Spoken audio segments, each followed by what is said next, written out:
सर्वांना आव्हान करतो की आपण आपल्या घरी लवकरात लवकर शौचालय बनवा.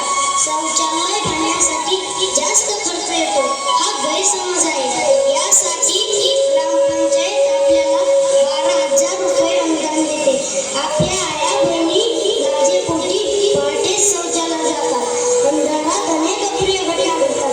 तसेच जर दुपारी त्यांना शौचालय आली तर त्या जात नाहीत. त्या अंधार पडण्याची वाट बघतात. मला सांगा, नैसर्गिक गोष्ट ही ज्या त्या वेळेला ठेवायला हवी ती टाळली तर त्याचे विपरीत परिणाम आपल्या शरीरावर होतो. त्यामुळे आपल्या आया बहिणी अनेक दुर्धर आजारांना बळी पडतात.